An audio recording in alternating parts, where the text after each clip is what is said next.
Slice of crimes.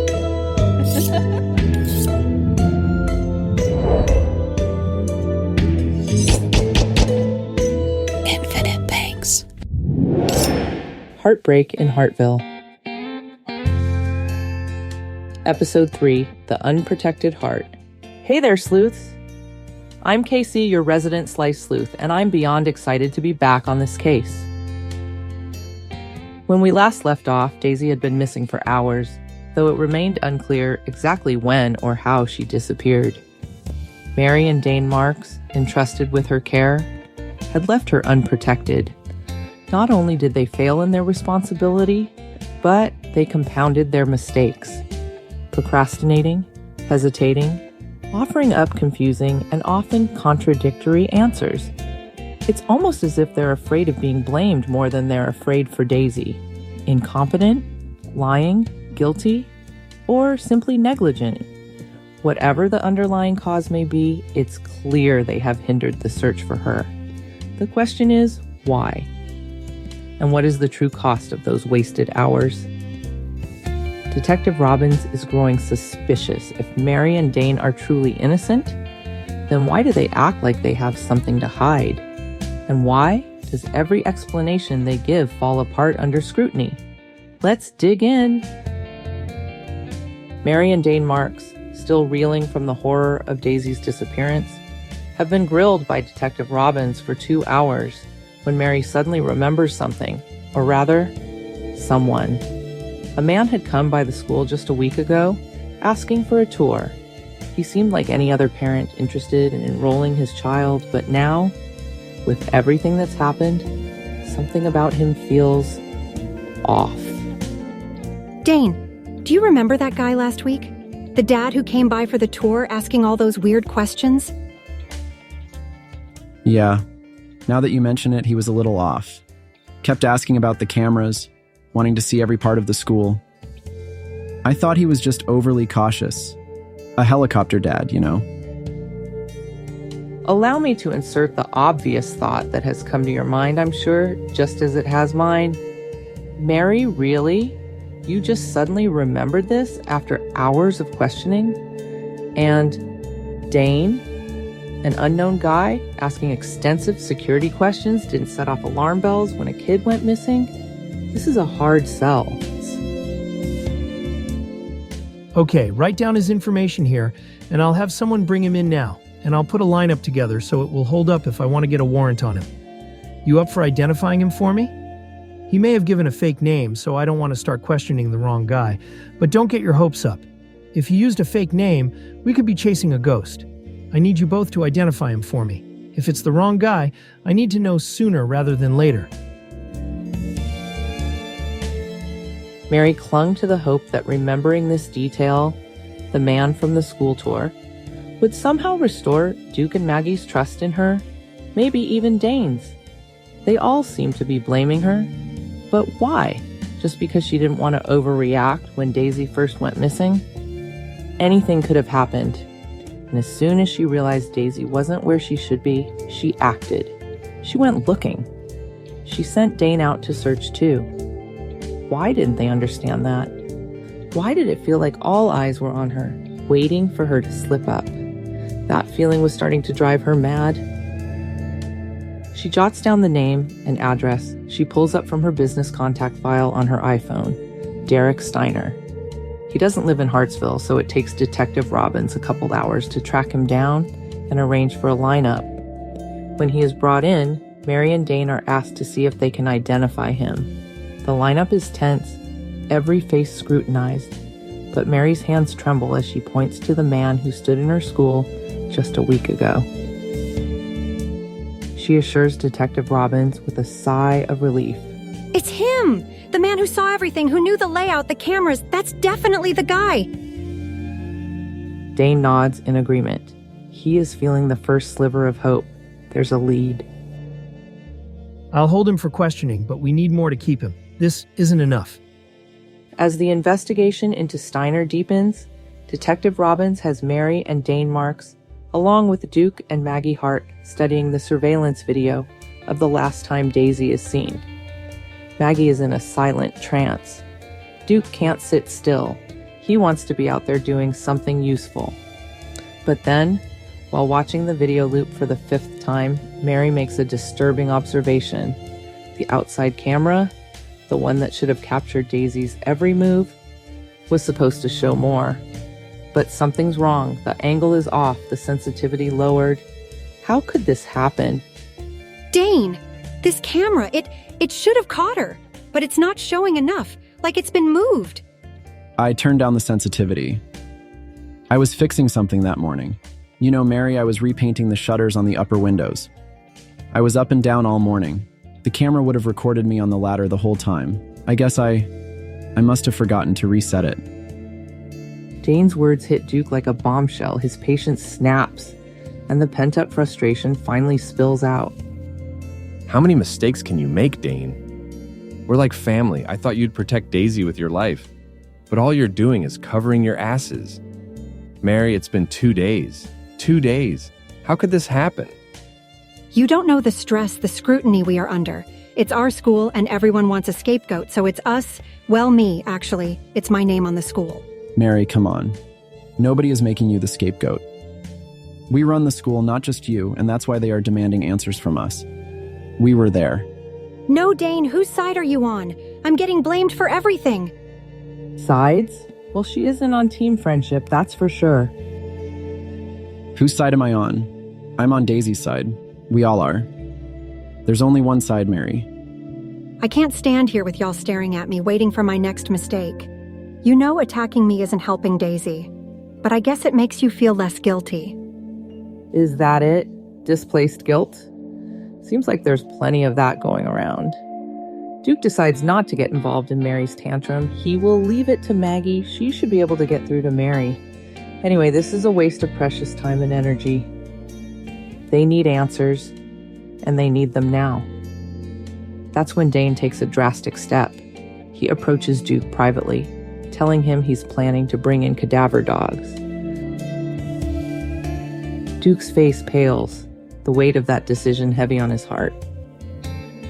Cadaver dogs? What are you saying? Do you know something, Dane? No, but Duke, listen. We need to be thorough. We'll tell Maggie they're search dogs. No need to scare her. This decision is gut-wrenching. It feels like he is giving up. And he can't stand lying to Maggie, but he wants to protect her. So, reluctantly, Duke agrees. When they bring the idea to Robbins, he also agrees, and Duke's stomach drops. Will this help them locate Daisy, or bring unbearable heartbreak? Robbins calls up the county K-9 team and requests 2 dogs with handlers for the following morning. It's been 40 hours so far, and the searches have yielded no trace of Daisy. Detective Robbins, Duke, Dane, Maggie, and Mary all drive to the schoolhouse property together. Mary and Maggie were insistent they wanted to watch the search dogs find Daisy's trail. Duke and Dane remained silent. Duke's heart ached seeing Maggie so hopeful. He silently prayed the dogs wouldn't find anything. Robbins explained to them that the dogs need room to do their job. In other words, he wanted them to stay away. They ignored him and climbed into the SUV with their husbands.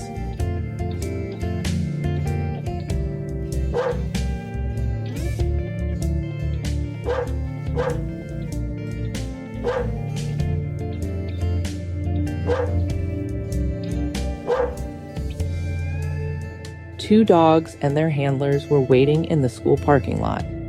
The search began on the backfield where the kids play and where Daisy was last seen on a surveillance camera. From there, they concentrated on the parking lot area and the outer buildings, like the storage sheds alongside the main building.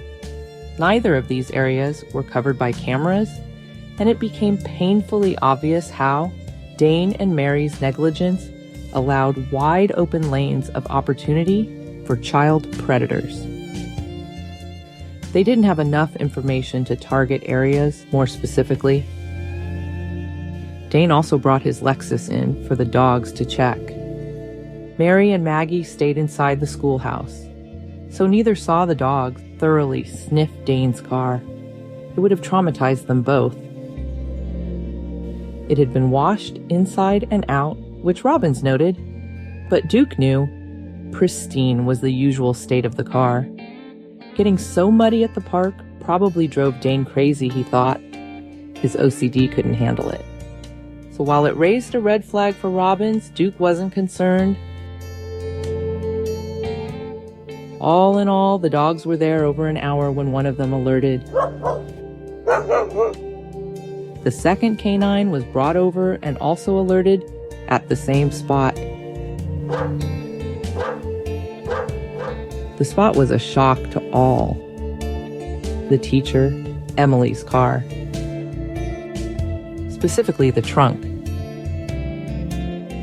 This opened a can of worms. Robbins found Emily, who was working in the classroom, without students, of course, and began to re-interview her then and there. At the same time, a forensics team came in to process the car in place before bringing it in for further detailed testing. As far as what Maggie and Mary thought about all of this, they were not told. Not yet per Duke's request. He'd rather Maggie be sad they didn't find anything than know the truth, the possibility. No, instead, Duke brought the four of them back to the ranch to wash up, eat, rest if they could. First of all, I need you to understand that right now, it is perfectly clear that your original interview left a whole lot of information out. I'm going to ask you a few questions right here. Right now, because I need immediate answers.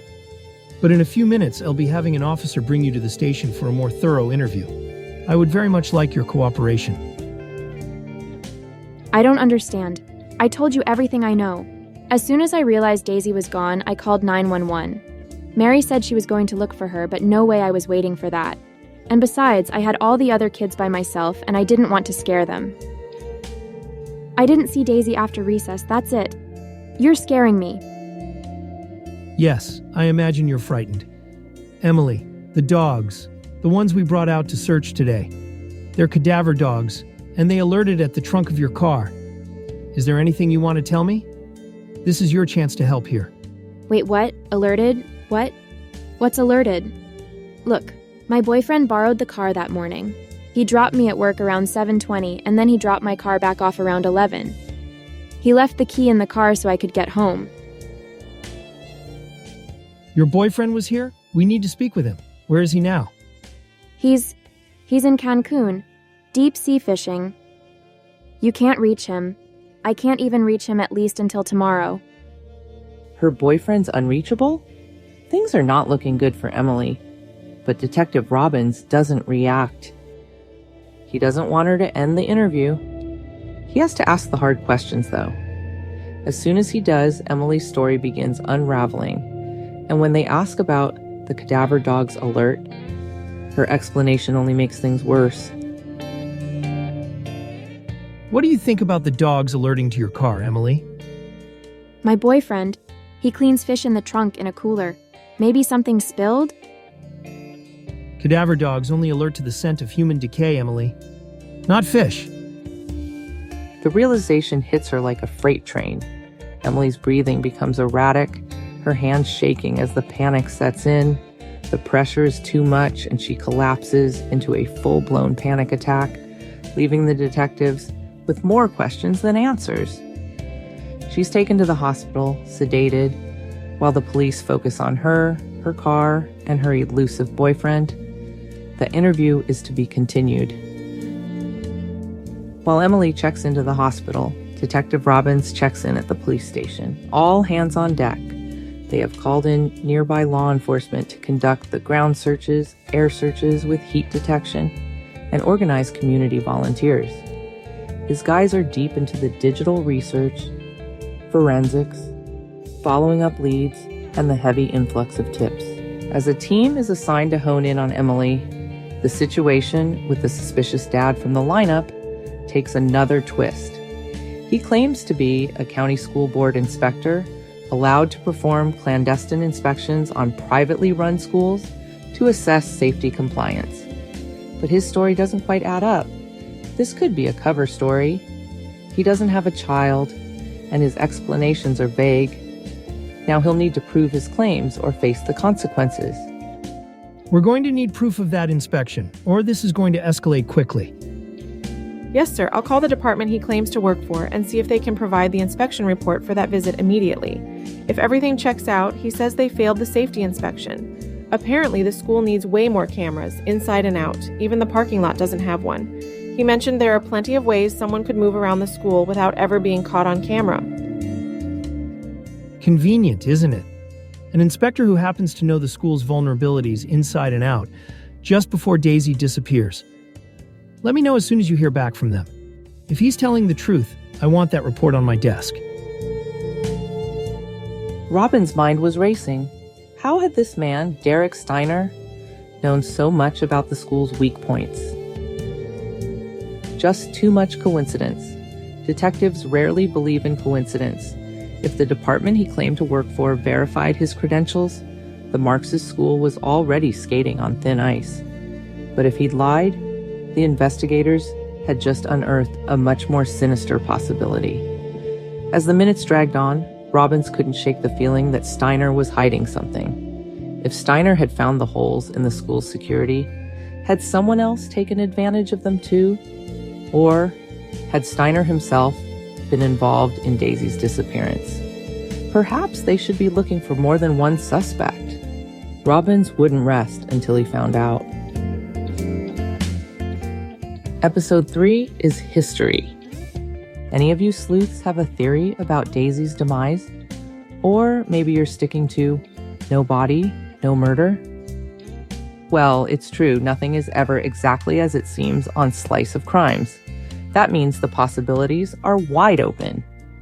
It seems like this episode raised tons of questions. Will they be answered in episode 4?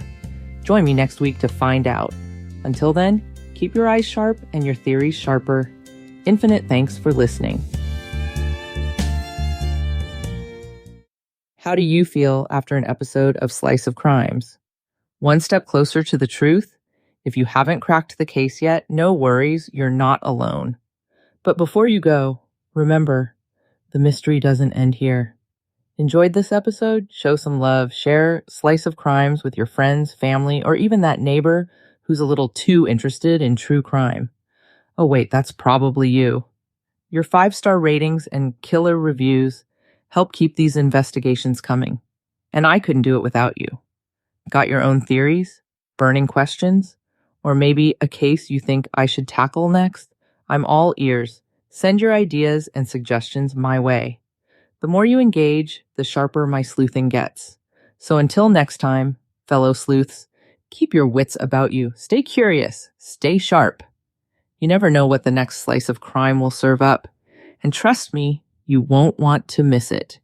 Infinite thanks for listening today and for tuning in next week.